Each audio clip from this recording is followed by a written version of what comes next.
Before we begin today, a brief content warning. In today's episode, we will be discussing Season 2, Episode 12 of Twin Peaks, otherwise known as The Black Widow. This episode contains depictions of transphobia and violence against women. Listener discretion is advised.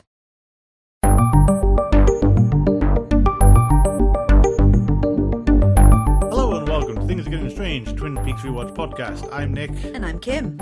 I have news, again, things are happening. Do you? What things? Right, so, there was a few months ago, or weeks ago, whenever it was, there was a thing about the new director's cut of I Want to Believe going out on Disney+. Okay. Oh, this is the one that we thought was coming a month or so back. Yes, it's coming on August 14th. Oh, cool, that's not far off. Which is next week. At the time of recording, it might actually be the day this episode comes out, so just to be confounding. Nifty. So we'll watch, might have to detour off Twin Peaks and watch that next week. Well, watch it and, I don't know, review it if there's enough to talk about and not review it if there's not. Informative. I mean, as we discussed it before now, it's like, I don't know what you can do to the film to make it appreciably different from what we got, because apparently there's a big thing about how they wanted it should have been scarier originally and have a higher certificate. And it's sure, I can see you doing that, but I can't see that improving the experience of watching I Want to Believe. Despite having the advantage of being a standalone episode-ish, it is the inferior of the two X-Files films by quite a wide margin. Oh, yeah. Well, it's got a new subtitle as well, which is curious. And also, it's probably going to be on Hulu rather than Disney+, or that's what they're saying at the moment, so I'm not entirely sure what's going on. Okay. But apparently it's now called I Want to Believe Wrack Frankenstein. I don't know what I was expecting. Well, it's spelled out like that. We got Wrack Frankenstein. So, just for the record, we are spelling Frankenstein. Sorry, can I see that again? You can. Frankenstein. Frankenstein. It's like something from Mel Brooks. Yeah, from Young Frankenstein. Young Frankenstein, yeah. It is like how he insists his name is pronounced before he inherits the castle and all the normal stuff.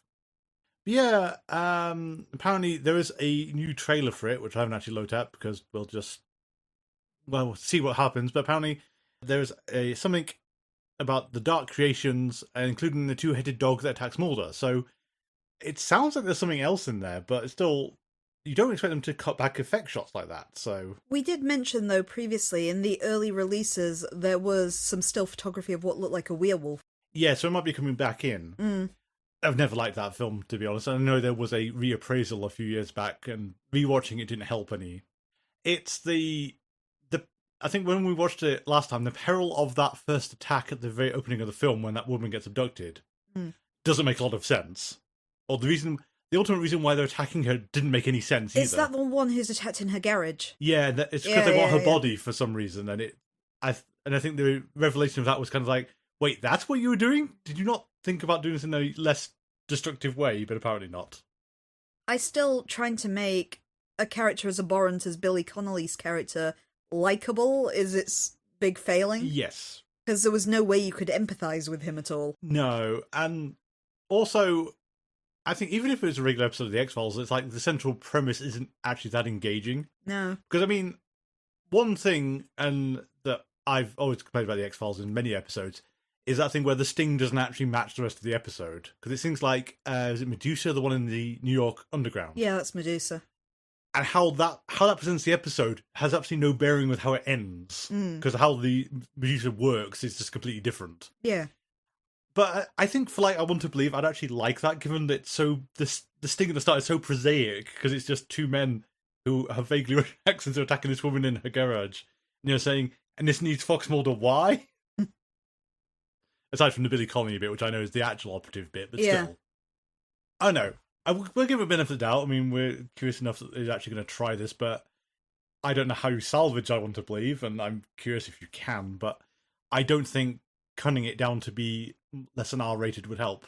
Because, I mean, I think the example would be, people have said in the past that in American terms it's the under R-rated cut, and in the UK terms it'd be under 18 or something. But it'd be something like if you edited down Evil Dead 2, for example, or Deadpool to make it like a a sort of early teen kind of friendly rating, you're going to lose a lot about what makes it funny, ultimately. So, we mentioned this in something we watched. Oh, it was Chainsaw Man, the anime, wasn't it? It was. In the fact that Chainsaw Man is a hideously violent anime, but it's the fact that it is so violent kind of makes it comical. Yeah. It transcends that realm where it would be horrifying. Yeah. And that's the kind of thing that Evil Dead and Deadpool hit upon. Yes, and if you cut them all down, that is going to minimise the impact of them. And I think as well, Chainsaw Man, when we get to it, is that Denji's motivation for a lot of stuff is really crass and basic, and that's also what makes it funny. Is he wants some of the most simple things in the world,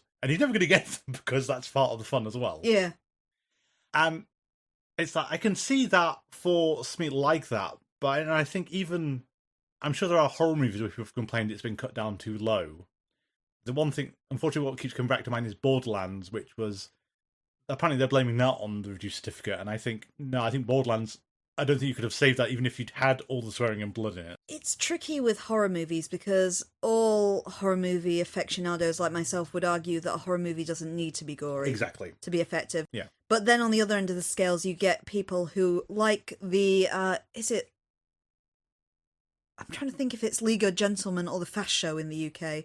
There's a parody of a kind of horror fan with two teenage boys who rate movies based on how many murders there are on them. And they dismiss 7 because there's only 7 murders. Yeah, so that's not good enough. But you sometimes get horror fans that are like that of, oh, no one gets decapitated, right? That's terrible, they're not worth seeing. Well, because I remember a discussion many years ago of the Joe Dante film The Hole, which is distinctly different from the UK film The Hole, about the shelter where they sort of bunk off from school and it turns into a horror movie. The Joe Dante one's kind of gateway horror, I seem to remember. But it's really scary, even if it doesn't have blood and swearing and nudity and all the rest of the horror tropes. Yeah. It's actually, the atmosphere is what's key. Well, look at a lot of people of my generation's anyway, entry horror movie was Poltergeist. Yeah. And when you are 12, Poltergeist is terrifying. But, again, there's no gore, there's no nudity, there's no real violence in Poltergeist. It's just really scary if you're in that age bracket. Exactly. So I think it's one of these things about horror is, comedy horror, I think, suffers if you cut it down. Because also things like Brain Dead, not going to work if you start censoring Brain Dead. It's going to lose almost all of its appeal, isn't it? Everyone should see Brain Dead, it's magnificent. You can't, and I mean, it's great that you say that, but it took you so long to sell you on it. It's like, yes, I know it's zombies. However, you have to watch this film because there will come a moment and it's like nothing you've ever seen before. Yeah, I've got to stop just dismissing zombie movies, really. It's just my least favourite genre of horror. But yeah, Brain Dead. I'm with you on that. Brain Dead's something else. I mean, it probably helps. It's, I've forgotten his name. Lord of the Rings guy. Oh, Peter Jackson. Yeah, it probably helps Peter Jackson, but anyway. Anyway, getting back to the point was, I don't know what Chris Carter can have done or what was left on the editing room floor to fix, I want to believe, because I think the premise is the problem, rather than it's not gross enough or scary enough. Because again, as we've just gone over, it didn't need to be more violent or gruesome to be scary. You can do scares perfectly well without that stuff. Well, look at a lot of people say in the X-Files the scariest episode is Tombs. Exactly. There's little to no gore in Tombs. No, I think there's... In fact, I think most of the blood is actually fake out because it's like coffee most of the time when you actually see it ultimately. But yes, it's all done very, very effectively like that. Yes, we will watch I Want to Believe and report back if there's enough to talk about, or we feel there's enough to talk about, which will be remarkable if there is. We'll devote next week's episode to that instead. If not, we'll do a quick sum up and say how we found it. Yeah, that sounds fair. Yeah, because I can't look ahead to say, oh, we're definitely going to do this, because we've no idea what this is going to entail. Anyway, do you have any news? My Lego kits came. Your Lego kits came, yes. They look pretty cool. Yeah. We're going to start building that tonight, I think. Yeah, well, at the time of recording, that means there'll probably be some photos of the build up on the Get Strange 42 Blue Sky by now. It probably won't be the entire build, it's a pretty big kit. Yes. But I think I'll start with the Scully's Lab kit as a bit of an aperitif and then move on to the main X-Files Lego Ideas kit. Cool. Yeah, I have been told there are some really nice little details in there. Like, someone told me there is a single bright green insect hidden somewhere in the kit, which I'm guessing is harking back to Darkness Falls. I believe that more than Brand X, because you don't really see the beetles in Brand X that much at all. They're kind of just little darkling beetles in Brand X, tobacco beetles. Which makes sense. Yeah. Okay, so we will head off to Vancouver instead. Mm-hmm. I want to believe it might also be filmed in Vancouver, but anyway. To talk about episode 12 of season 2 of Twin Peaks, which is called The Black Widow. And this one is written by Harley Payton and Robert Engels, directed by Caleb Deschanel, and first broadcast on the 12th of January 1991. Would you like to tell us what Margaret has to say for herself and what happens? I would. Is a dog a man's best friend? I had a dog. The dog was large. It ate my garden, all of the plants and much earth. The dog ate so much earth it died. Its body went back to the earth. I have a memory of this dog. The memory is all that I have left of my dog. He was black and white. Thank you, Margaret. For some reason, I don't actually buy her having a dog, but... I can't think what she's actually referring to this time as well. You can normally get, yeah, like, a metaphor out of it, other than death. Again, I'll point you back to that early comparison I made for Revolutionary Girl Eterna, where the Shadow Girls sometimes comment on the episode as it stands, and sometimes sheer randomness, and I think there's some aspect of it there. You have death in there, and you've got black and white, like the black and white lodges, but Margaret's lost me this week. Okay, this may not quite be in chronological order, but I'll try and summarise the many threads of this episode as best I can. Our episode this time begins with Bobby coming back to Ben's office to find that he's stacked the furniture in weird piles and is sitting in a corner looking dishevelled. Bobby asks again for a job, and Ben tells him to follow and photograph Hank Jennings. As he's leaving, Lana Milford runs past him screaming down the hallway. It turns out that Dougie Milford has died in his sleep. Dr. Hayward says it looks like a heart attack, and we see that he's surrounded by a lot of books about sex and a box of sex toys. His brother Dwayne enters tearfully and begins to scold Lana on his way out, accusing her of the death and calling her a witch. Hawk tries to comfort Lana, and she tells him about her history of men having tragic accidents around her. In the meantime, Cooper meets with Irene Littlehorse, who's a local realtor, about cottages on the lake. He flips a coin to decide which cottage he wants to visit first, and it lands on a file she thought she had removed for a property called Dead Dog Farm. The realtor warns him against it, saying people don't stay there long, but Cooper is already falling in love. Dick visits Lucy and Andy, announcing that he's about to go off on a camping trip with little Nicky. He also speaks to little Nicky's caseworker, who says that Nicky has lived a troubled life. He's an orphan whose parents died under mysterious circumstances, and he's been rejected from several homes, making him quite fragile. Over at the school, the wrestling coach delivers a speech to the team about accepting different players before introducing Nadine. She has decided to show that she deserves a place within their team by challenging Mike, a fight in which she continuously flirts with him throughout and begs him to go out with her, before absolutely thrashing him and pinning him to the mats. Mike later meets with Donna and complains about the crush Nadine has on him. He asks Donna to help him out by claiming that they're still going out, but Donna refuses. In James's subplot, he is introduced to Malcolm, who is Evelyn's brother, who says that he works for both Evelyn and her husband. He explains that Evelyn's husband Jeffrey beats her at least once every week or two, and no one can stop him. Cooper and Irene visit Dead Dog Farm, and she shares a legend that the best and worst people are both drawn to the area. She says that no one has looked at the property in the last year, but Cooper realises it has been recently lived in. The door is open and there are tracks outside. There is baby laxative in the sink and traces of cocaine on a chair. Cooper says that they have to notify Truman. On the way to their camping trip, Dick's car has got a flat tyre. As he's changing it, Nicky messes around with the car's controls, which causes it to fall off the jack.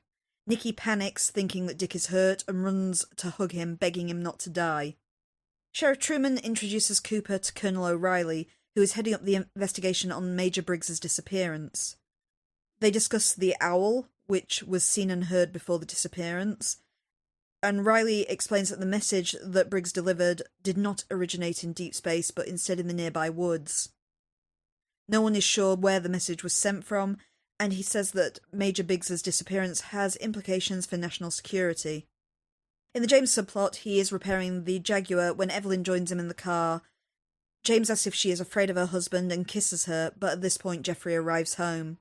Later in the episode, during a storm, we hear very loudly that Evelyn is being beaten by her husband, much to the disgust of both James and Malcolm. Back at the hotel, Audrey teases Bobby about his new job. As Bobby enters Ben's office again, he sees that Ben has set up a model of Gettysburg and is recreating Civil War battles. He is pleased with Bobby's compromising pictures of Hank. He is pleased with Bobby's compromising pictures of Hank and pays him handsomely for them. Audrey watches all this through a hole in the wall. Pete and Catherine are seen enjoying a meal together, drinking champagne as Pete quotes a Yeats poem. Josie is serving them in her new job as a maid. Pete is a little unhappy about this, but Catherine justifies that Josie did try to kill her and has just got her just desserts. It is shown that Cooper has his chest response to Wyndham Earle printed in the personal column of the paper. However, the move that Earle made reference to the day before was sent before the paper came out, showing that he is anticipating what Cooper will do before he does it. Audrey visits him in the room with Bobby's envelope, but is interrupted as Denise enters. Audrey is somewhat jealous of Denise, but also impressed by her because she didn't know that women could be FBI agents. Audrey kisses Cooper on her way out. Cooper then shows Denise the photographs of Jean, Hank, Ernie and King, and gives her a sample of the cocaine he found in Dead Dog Farm, something Denise thinks is very promising for his case. At the Double R Diner, we get a rare scene of Big Ed and Norma together. Ed admits the fact that he doesn't like the way his life turned out, and the two of them hold hands. From the other side of the restaurant, we see that Hank is watching them. Returning to the station house, Dick tells Andy that he thinks Nikki might actually be the devil, something that definitely has an effect on Andy. Harry meets with Dwayne Milford and Dr. Haywood. Dr. Haywood says that there were no indications of foul play and that Doogie clearly died of natural causes. Dwayne won't accept this. He wants to press charges and will sue Lana if they can't do it by legal means. He is obsessed with the fact that Lana is just after her money. Hawk tries to comfort Lana, and all the other men also gather around to admire her, reciting lines from Romeo and Juliet, as Lucy watches in dismay, slamming the door and just leaving them to it. We see Ernie eating wings in the diner as Denise joins him, showing him photos along with her DEA badge. She says that if he doesn't work with them, she will have him busted for parole violation. He delivers a confession to Cooper and Denise, while also pleading his love for his wife. Finally, Betty Briggs sits alone in the dark waiting for Bobby. The room is lit by a large white ceramic lamp shaped like an owl, and lightning strikes. Although Bobby reassures her that Major will return, he doesn't realise that this is immediately. He is suddenly seen standing in the corner of the room, wearing an old-fashioned aviator's outfit. He's told he's been missing for 2 days, but he comments it didn't feel that long and asks for a strong cocktail. Thank you. One thing that really strikes me about this episode is it kind of feels like, it can't be, but it kind of feels like it should have been last week's episode, and last week's episode should be this episode. There's a lot of stuff that's filling in stuff we didn't understand last time. It's Nikki's plotline in particular felt backwards. The fact that the caseworker would tell us about Nikki's past now after he's had at least one outing with Dick. Well, yeah, and also the fact that Dick apparently sort of already signed up to it previously and wasn't told this up front. Yeah. And the fact that the caseworker, though, it's also one of those things where, I can't remember, people were kind of more lax with data security in the past, but these days you look at from a GDPR sense, and it's like this caseworker is saying, oh, as I was just about to tell your friends here, it's like, surely this is confidential stuff. You don't tell people about the fact that his parents died in mysterious circumstances. I'm not sure GDPR is a thing in America. It's not, but from our perspective, it's like, what the hell are you doing? Just to explain it briefly, GDPR are very strict data protection laws, which carry kind of massive, massive company-breaking fines if you go against them. But even in 90s, it feels like, it's like, should you not be a bit restrained with telling these two people who are allegedly Dick's friends about his past life? It's kind of like America definitely has I might be getting the letters wrong, but is it HIPAA violations. Yeah. Which are the ones where medical ones, yeah. doctors can't divulge patient information, which is kind of what this is. Again, it's possible that legislation hadn't kicked in yet, and even if it had, we're in the bottle universe of Twin Peaks. It's still just kind of surreal. Mm. Yeah, so we are, remembered correctly, we're definitely going on the little Nicky is in fact the devil. I don't know why we had to see Andy's vision of that. That was like really. I like that it's something we've never seen in Twin Peaks before, but it's basically a thought bubble that appears. Yeah, it's so jarring and weird. I mean, we laughed at that shot earlier of Sarah Palmer seeing Laura's face in Donna's, and that looked ropey, but this one looks even worse. Yeah. It was very Simpsons gag sort of cutaway. It's like, I am evil Homer. Yeah. That kind of thing. And I think one of the problems might be that Twin Peaks has always been a soap opera, but the point is kind of like it's turning into a parody of a soap opera, but not a clever parody. Yeah. Kind of like, this is what a bad soap opera would do. Your little brother is in fact the anti. My mother used to obsessively follow our longest running soap opera, Coronation Street. Yeah. And that meant we often had it on when we were having tea when I was a kid. And there was one plotline when I was a kid that involved a kind of Heaven's Gate-ish cult moving to the street and one woman becoming infatuated with them and being, groomed into believing that she was going to birth the second coming of Christ, essentially, the leader's child. Oh dear. And, this is your kind of soap opera plot you're getting on here, taken to the next level where, yep, this kid is actually the Antichrist. Yes. I think at least they are trying to be a little bit clever, at least, because I think Dick's entire thought process is because he was trying to change a tyre, little Nicky was nearby, and the jack failed him. Nicky did keep twisting the wheel to begin with, didn't he? Yeah. And then as soon as he got out of the car collapsed. Yeah. But I think it's the combination of, he was messing around with the thing you're supporting the car with, and also, Dick, by your own admission, you have no idea what you're doing. So if that jack is even in the right place is debatable. I did see someone listed as a mistake in the episode, and I'm not sure if it's a mistake or a very, very clever little visual nod. But you see the book that Dick is reading about how to change the tyre. Yeah. And I think it's something like he's driving a Volvo, but it's the instruction manual for a BMW he's holding. You can go either way on that one. It's either a weird goof or it's a knowing thing, given that Dick evidently has no idea what he's doing. Yes. I can completely buy him looking at the wrong manual to do this. Yeah. He's getting somewhere. He's got the nuts out the wheel, at least. I mean, it's kind of hilarious that he and Nicky are wearing matching outfits, which is... It feels kind of right for his kind of just... his ego. The kind of lambskin coat that they both got on. Yeah, and shorts, and it's that weird combination that has gone all the way through Twin Peaks of, what temperature is it in this town? Because it's been, I suppose, it should be March, by all accounts at this point. I was thinking when Dick first walked in wearing that outfit before we saw little Nicky, that is a weird combination of clothes to wear anyway, because it's kind of like a winter coat over summer wear. I think we're underscoring the inherent contradiction about Dick's entire nature, I think. And also probably the idea of they're meant to be going camping and he very much is not dressed for camping. No. Well, he didn't actually. The car seems to be bereft of camping stuff. I mean, maybe it's in the boot, but there's a lot of stuff that's got to fit in that boot to go camping. From the last time I went camping, yes, I'd imagine so. Unless I guess you have some of these sites in America where all the gear's there to begin with. I suppose it's good, a kind of glamping thing. I'm thinking more, when I was a kid, I don't know if it's still a thing. You get Eurocamps, so it used to be a common thing for, people to go on the ferry over to France, and they would stay in these campsites, but you'd stay in like a pre-made tent.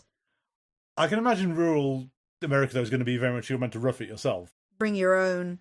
But we're also talking early 90s, like, those kind of pop-up tent things don't exist yet, or if they do, they are vanishingly rare to get hold of.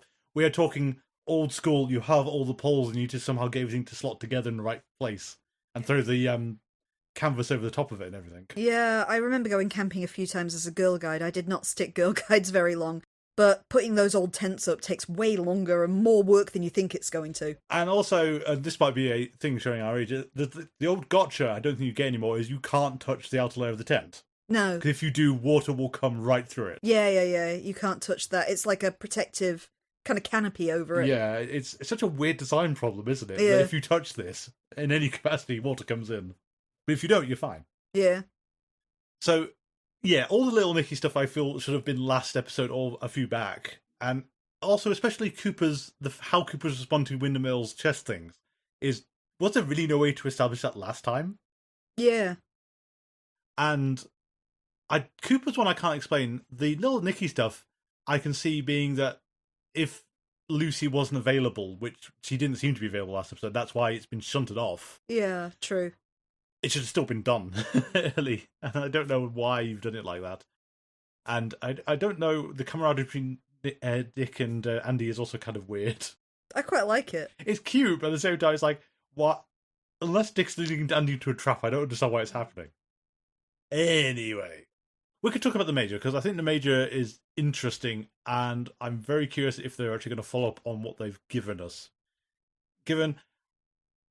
Is it just a bizarre visual thing to have him coming back looking like a Second World War aviator, or are we going somewhere with this? Is there time travel in Twin Peaks? I don't think there is. It's strange because it's nothing like what he was wearing, because he was out fishing when they took him. Yeah. It's like, why you change clothes? I don't understand. But even on a weirder level of I know Twin Peaks is kind of anachronistic, but it is set in the 90s. Yes. So there is no reason him as a modern day pilot would not be dressed as a modern day pilot. Yeah, I mean, that's if it was actually the Air Force doing this and not a strange alien force, which it seems to be more. Who sent him back dressed as Biggles. Essentially, yes. Really not sure why they've done that to him, and I'm very curious as to whether we're going to get an explanation. I'm in two minds about the clarification that the messages came from the woods they picked up on Deep Space Probes. That was actually felt really odd how they were now re-clarifying this. I expect it's a retcon, but at the same time, I quite like it. It's more mysterious thinking, actually it came from somewhere near here. I suppose so, but I think I'm thinking of, it felt more like the Elden Ring idea of the Outer Gods, that you've got things way out in space. It also crosses over to Bloodborne, that there's something out there that can communicate inwards. Well, kind of, again, it's H.P. Lovecraft mythos. Yes. It's like Yugoth. Yeah. But, I mean, it's not bad, the signals emanated from the woods. It's hilarious that the White Lodge is a classified concept that they can't talk about. Yeah, when it's a local legend. Yeah, so which bits overlap and which bits are correct? I guess that's what makes it kind of mysterious, is if you've got a government official saying White Lodge is classified, it's no longer a local legend, there is something there. Yeah, and there's also, if it becomes significant, it's like, forget the Cold War is, I can't remember what you said, the Cold War's something trivial or something, isn't it? Yeah. If something happens with the White Lodge, it's like existential crisis. It's like, in a way, recently they declassified all those kind of files about UFOs in America. Yeah. And it's made it infinitely worse because they've gone from saying, yep, this didn't exist, to we can't explain it. It's like, no, I liked it, didn't exist better. Yes. That's a lot less creepy. But as I said to you the other day with a lot of these things, is that actually it's just a case of time, and eventually a perfectly rational, concrete example that can be replicated will come out to explain how this thing happened. Yeah. So far, anyway. But time could also be UFOs exist. It could be.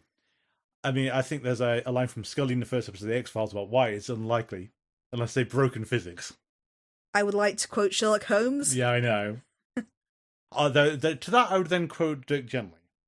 Go on, what's the Dirk Gently rebuttal? The Dirk Gently, this is in The Long Dark Tea Time of the Soul, and his rebuttal is that the improbable doesn't necessarily satisfy, because the example in Dirk Gently is he's gone to the asylum where there are people with the bad supernatural powers.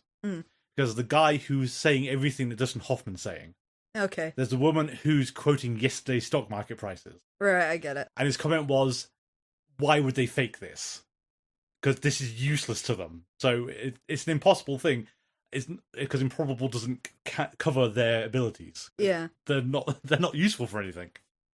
You get into that kind of thing where everybody who's being reincarnated was like a pharaoh or a military general or something like that. Nobody is Bob the Dung Shuffler. Yeah, or the chambermaid of XYZ. Yeah. It's also faintly reminiscent of, if we're going into the anime direction again, of a certain magical index and a certain scientific railgun, where everyone has their Esper powers, and they range from really useful and destructive to absolutely garbage stuff you can't do anything with. It's like the X-Men, but the ones who don't show up in the X-Men because their powers aren't great. There is that guy in the X-Men who can turn into ice cream. Yes, and that kid who can change channels with his mind. Yep. Oh, the one who can explode once. Yes.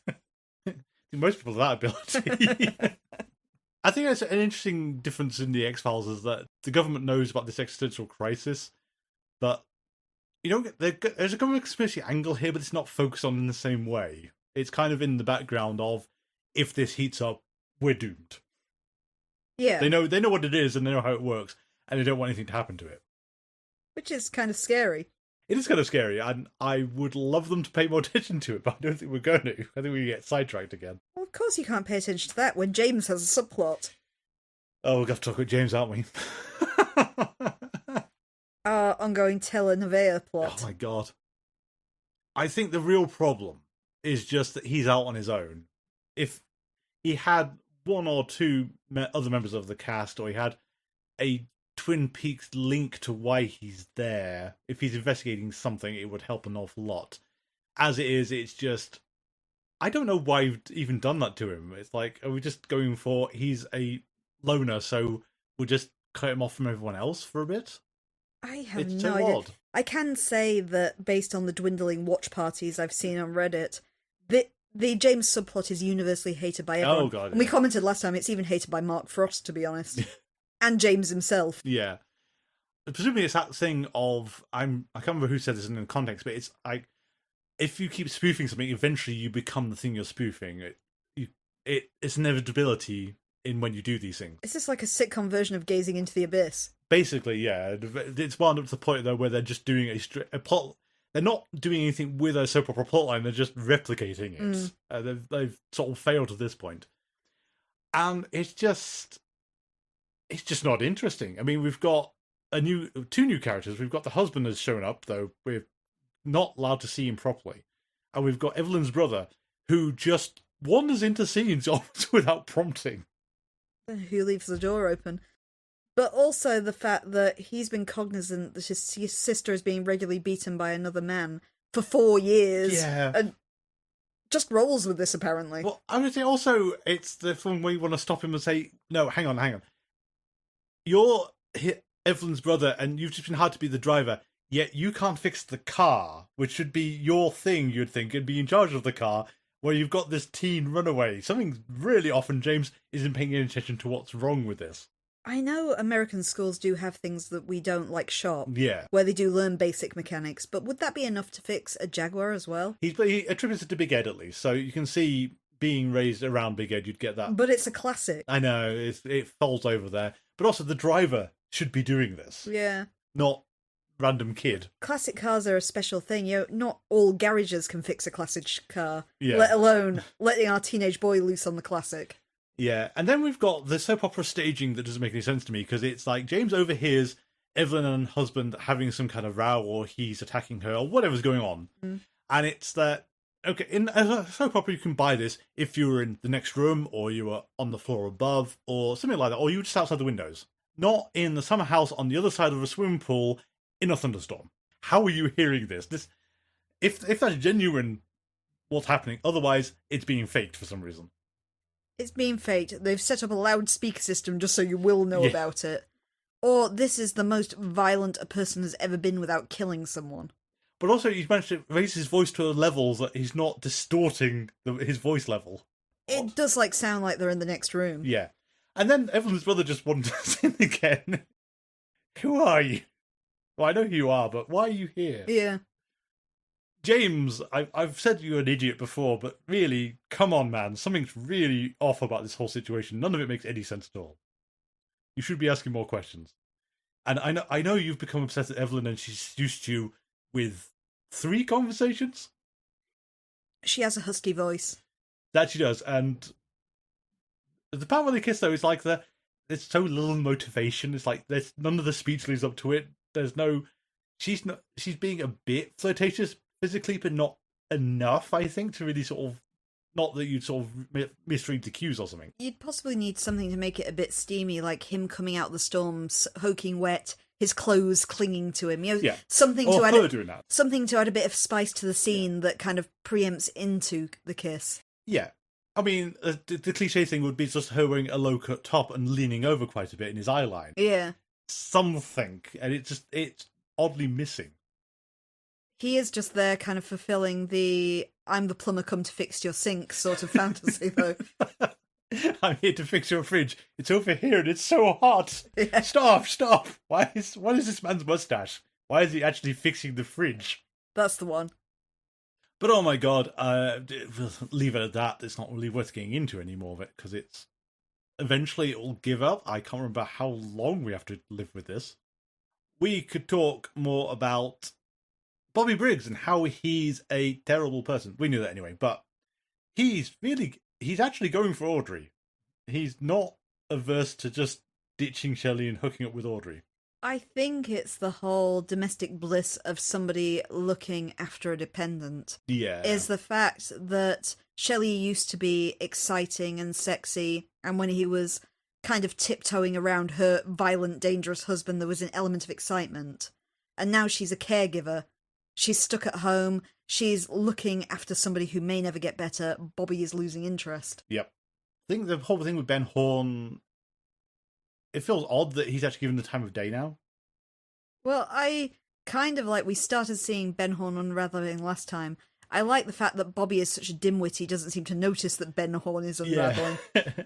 Maybe this is not the time to ask him about a new job. He's clearly not well. When he's demolished his office to restage a little kind of war games model of the Battle of Gettysburg. Well, first off, he made a tower in the corner. Then he made the Battle of Gettysburg. Whenever you walk into an office, start a conversation with a man, and he says, yes, this is Gettysburg, the Confederates are winning, it's probably the point where you quietly back out the room and phone for help. Yeah. Although, Bobby apparently does have a future as a private eye, it seems. Really? Well, he's got with his candid photos. He's got the photos. Yeah. No one noticed, apparently, which is actually quite impressive.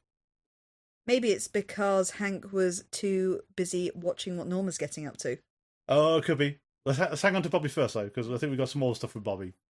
I think you're right. Bobby is sort of losing interest in Shelley, and Audrey is not letting herself go. She's actually sort of still presenting herself the same way she always has done, so I think that'd be more appealing to him. But of course, Audrey isn't without her own investigative abilities. True. And we could talk about the Denise thing and the parallel universe where Audrey leaves Twin Peaks to enroll in the FBI. I love her response to Denise coming to the room. It's just the initial awe of, wow, women can be FBI agents. But then followed by the fact that she realises that Denise is with Cooper and she perceives a threat. Yes. And it's, again, I've sort of forgotten so much of how long Audrey's going to hang on for Cooper, and the fact that she's still just doing these things to try and appeal to him. Yeah. So it's like, I got you the photos, and this is going to prove you innocent, so hey, you owe me, Cooper, or I've got you back for rescuing me from one of my jacks. But yeah, I think the whole interaction with Denise is really sweet. Yeah. It also reveals that Denise does appear to be bisexual. There's the weird comment that no one seems to understand based on Reddit watch threads about putting her pantyhose on one leg at a time. It is a slightly weird thing. I feel there's an entendre there, but yeah, I took it the same way as Denise is potentially bisexual. Yes. I mean, since she's definitely experienced attraction towards Sheriff Truman and possibly Andy, if you want to read it that way, at the wedding reception. Yeah. The wedding reception, realising now she just crashed because she happened to be there. Yeah. But anyway, yes, she's also not blind, because I think most people look at Audrey and say, wow. I love the size difference between Audrey and David Duchovny. I think it's the most pronounced one we've seen so far. I think so, yeah. Because Duchovny's such a tall person. I said it last time, though. Duchovny has great legs. We're gonna the scene with Ernie, yes. Yeah, looking at later scenes where you kind of see his lower legs, I think that's legit. We debated if it was just using a body double for that scene. I think those are Duchovny's legs. It's entirely possible. And he has incredible legs. He does. And still playing the role completely straight, really seriously, which is really good. You do have that slight awkwardness with other people's reactions playing up, though. Yeah, Ernie. It's Ernie in this episode who jerks his hand away so fast when Denise reveals that they were assigned male at birth. You want to talk about Big Ed. We talk about Big Ed and Norma and Nadine. I do, because we haven't seen Big Ed and Norma in the same room for ages. Well, they did kind of split up, and it seems that they're sort of sliding back into each other. But Nadine's one of my favourites so far. We'll do Big Ed first. So Yeah. we've got they're definitely, the spark isn't gone. No.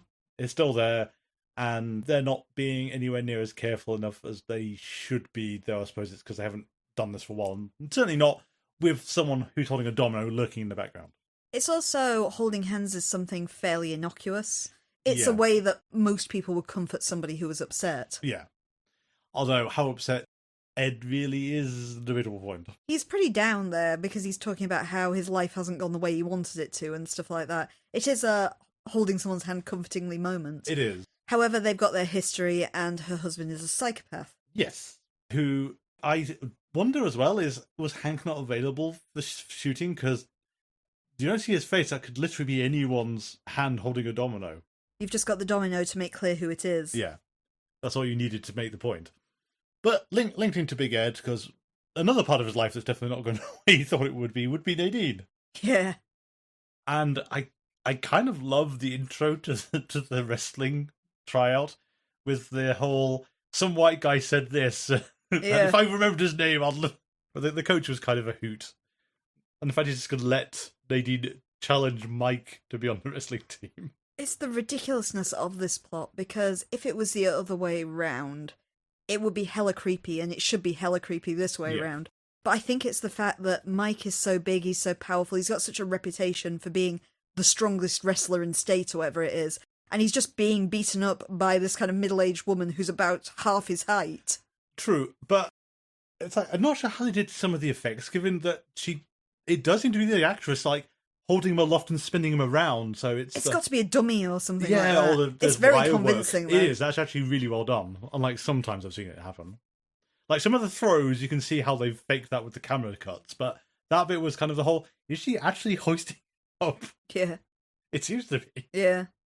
And going to Donna and say, can you pretend to be my girlfriend? No, Mike, you have to deal with this one yourself. Not that, and also, I think, in the back of Donna's head is that, if I say this, will Nadine kill me? Yeah. I also kind of just like the fact that Mike looks shell-shocked throughout every scene he's in. I also like the fact he's walking noticeably slumped. Yeah. He's been injured enough that he can't stand straight. Yeah. I'm not sure what the rules are of wrestling and how many Nadine broke during this sequence. I presume you're not allowed to kind of twirl people over your head. No, and I'm pretty sure you're meant to do it on some kind of crash mats, because I thought they were at first, but it looks a lot like red painted boards they're on. Yeah. It didn't look comfortable to do that. I'm pretty sure that you win by pinning people to the ground. Yeah, which she did.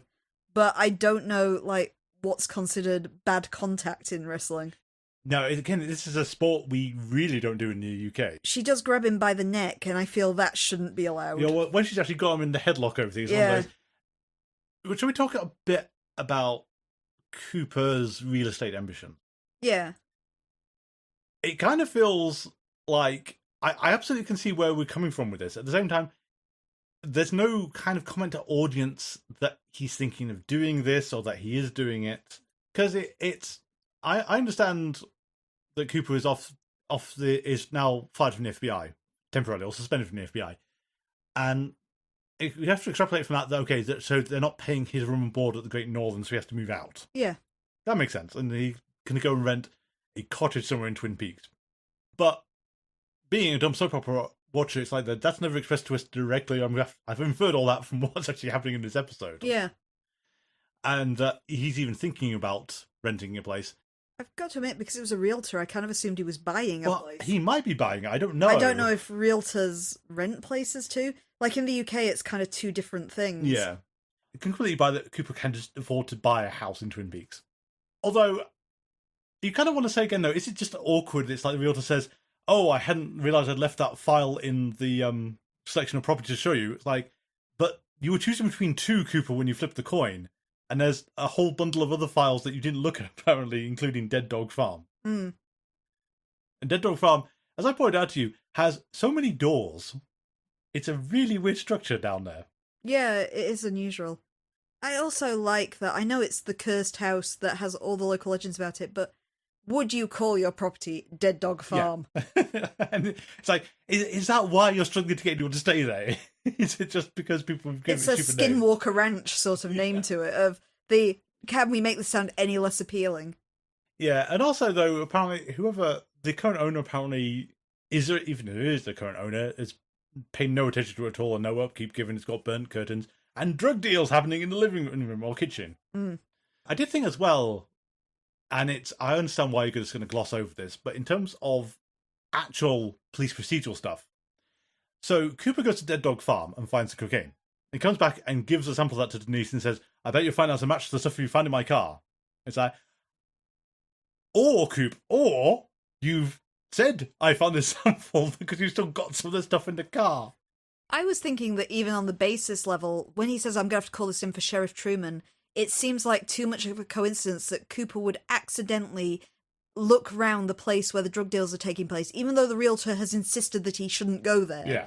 Cooper has insisted, gone to conveniently this place, which if he was a drug dealer, he would know about. Yep. And uncovered it all in mysterious. It's like, this just makes you look guiltier. True, although Bobby's photos actually, oddly, are the one counter narrative to that. Yeah. Given you can't see Cooper in any of them. Cooper could be taking the picture. Bobby took the pictures. Yeah, but does the viewer know this? Actually, Audrey just mentioned they're Bobby's pictures, I think. Or does she? I don't think she does actually say they were Bobby's. They're her We father's. know they're Bobby's pictures. No, but what does she tell Cooper? Does she? I think she might say they're her father's. I don't know. I feel we're trying to rush this plot through. We want it to be done with. Or it started and didn't seem like a good idea, and now we're regretting it. And trying to get back on track with Wyndham Earl instead. Yeah. Because also this should shoot that Mounty's career in the foot now. Basically, he's done for. Yeah. There's no way around it. It's like, oh, we've got a picture of you associated with John Renault. Well, you're fired. I'm not sure what you need to say on the matter. Have we left anyone out? Oh, the Black Widow herself. We need to talk about her. Oh, of course. The Black Widow. Poor old Doogie, the amazing blinking corpse. It's hard to stay there like that for long. They do have him on the screen for a very long time, though. It's one of those involuntary things where you do your best, but I imagine he was trying. It's kind of sad that we've lost Tony J already. It is. I mean, you only get him for a cameo. I think it's such a weird crime scene. It's like that. Oh, okay, so he died sleeping with her. Fair enough. Why does he have like so many writings on sex and the Kama Sutra and like really basic stuff there, and our whole suitcase of sex toys with that weird mask and our book of the poems of Byron as well. Yeah. I kind of like, personally, the sex toy box when they open it, because this thing's huge. Yeah. What? How much did we think we needed for one night? Well, it's like not to dispute Tony J's virality or anything, but he's an older man, and there's cliches about older men and sex, and all the rest of it. I mean, this is the days before Viagra. Yeah, true. Way before that was discovered. But we have our Black Widow, who turns out is cursed, or at least has an effect. She's a siren, basically. Yeah. I kind of like that even Hawk isn't immune to her.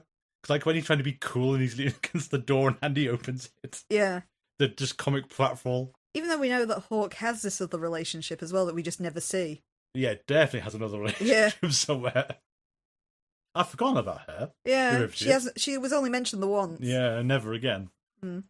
I don't know where we're going with this plot either. The fact that everyone's obsessed with her, but it's only kicked in once her husband's died. Is it when she signals she's irresistible to everyone, and then if she's actually in a relationship, it switches off? It's kind of interesting how different she is from how we saw her in the last episode, where she was very clearly young, especially in comparison with Doogie, but she seemed completely normal. Yes. And then this time you have that amazing kind of bacchanalical scene that they have at the sheriff's station, where Andy's pouring the milk. The boozy milk. Yeah. For her, and everyone's standing around her reciting Romeo and Juliet. Well, that's the first time. That's the first scene when Lucy sees it. The second scene, they're just hanging on every word as she's telling some kind of story of her past. Yeah. It's got this kind of Greek fresco sort of look to it, though. Yeah, it's so weird, especially there's a lot of people should know better, like Doc Hayward should know better, Andy should know better, Truman should know better. Yeah. And yet they're just hanging on this woman's every word. Every single person in that scene is in some kind of relationship with a different woman. Dick and Andy are debatable because they're both going for the same woman. Yeah, I suppose so. But we know about Hawke's possibly fictitious girlfriend who we haven't heard about for a while. Truman's with Josie, and Haywood has his wife. Yes. And yet they're irresistibly drawn to this lady for reasons. I did think Haywood had some nice scenes in this episode. I did like the bit with Dwayne Milford where he's trying to... witchcraft. Yeah, where he... asks if they've tested for witchcraft. He kind of says, an autopsy doesn't pick that up. Haywood did have some nice little moments in this one. There's one moment that makes me a bit suspicious of our Black Widow as well. So it's when she's running screaming from the wedding suite, presumably. She spots Bobby and pauses really briefly to look at him before starting to scream again. Oh, does she? She does. She actually completely breaks, stops screaming, glances at him, and then resumes. So it's is it entirely legit what's happened here? Is she a witch? I don't remember what happens to this woman. Maybe she's a siren-like entity? I don't know. It's not impossible in Twin Peaks. It's really not impossible. I'm not sure what we're doing with her again. I do quite like poor old Doogie's subplot. And I learned what a red scent was today. Yes, it's one of these things where we've heard it as an expression, but never actually bothered to look up what it means. Yep. Now we know. Yeah, it's just a scent, and I'm really disappointed by that. I think that might be everyone. I can't think of anyone you've missed this time. Oh, yes, I can. Catherine. Oh, yeah, I was thinking before we go back to it. I'm adding this to the list of, surely, Pete, this is out of character for you. And also, this scene should have been last week again. I was wondering if Pete was going to object to it, and in his credit, he does. But not really, not with any force to it. I think it's the fact that Pete is... Well, not only does Pete love his wife, but Pete is quite a weak individual. Yeah. In the fact that he may disagree with something, but he'll do what Catherine tells him to do. It's true, except there are the odd times he's defied her, though, like shutting down the mill in the pilot. Yeah. But, I don't know, it's always rubbed me slightly wrongly that he doesn't protest more to this. Especially when Josie disappeared, we had that scene where he told Truman that he loved her. Yeah, and it's... and was genuinely concerned for her. And now he's just, okay, she's waiting on me and my wife for... I did like the fact that he's trying to be romantic with poetry and Catherine just wants to drink the booze. Yeah. But also the fact that he only evidently knows a couple of lines of that David Yates poem and then immediately switches to a limerick. Yeah. You were doing so well there, Peter. Now it's just gone off. I think short hair suits Josie, at least the new, slightly different haircut she's now got. Yeah, I'm not so sure about the maid's outfit personally. No, I don't like the maid's outfit. It feels so icky, Catherine flexing like this. I do kind of like the barbed comment where Catherine says, I will show you the respect you deserve, and she says something like, I will try to do the same. Yeah, it's like, revenge is in the works somehow, but... It's the lit powder keg, really. Yeah. Again, it's another one where it's massively uncomfortable turning the non-white person into your slave. Yeah. We're going to pretend it's made, but effectively, yeah. But she's not allowed to dissent or leave. She's basically a slave. Kind of feel that the reveal of Andrew being alive should have been this episode again. I wonder how much his actual availability is. They've had some of these scenes are in the wrong place because they just can't get the people in. Yeah, it could be. Because I think, just going back to it again, it's Pete delivering the message to Ben in the jail cell and then almost doing the same scene again, but with Catherine. Yeah. Just smacks of, we couldn't get everyone into the right place at the right time, so we've basically duplicated the scene. True. Which does seem to be a slight problem with doing their serial writing as much as it seems to work in other areas. Yeah. The next time is Checkmate. If you'd like to get hold of us, our email address is thingsgaystrange42@gmail.com. You can also get us on social media, and please do hook me up if you'd like me to present anything that you have on the go that's Twin Peaks or X-Files related at the start of this show. And also check out our socials if you want to see pictures of the X-Files Lego kits as I build them. We are on Tumblr and Blue Sky at GetStrange42, and on Facebook where you can find us by searching for Things Are Getting Strange, a Twin Peaks Rewatch podcast. Also, if you're not sick of my voice right now, I do stream live on Twitch TV, Mondays and Wednesdays at 8 PM GMT and Saturdays at 5 PM GMT, where I am currently playing Phoenix Wright Ace Attorney on PlayStation 4, Cult of the Lamb Woolhaven on PlayStation 5, and Danganronpa Another Episode Ultra Despair Girls on Steam. Our theme music is envisioned by Kevin MacLeod. You can find that on Incompetech.com, licensed under the Creative Commons by Attribution 3.0. Thank you all for listening. Until next time, please remember... Admiration is for poets and dairy cows.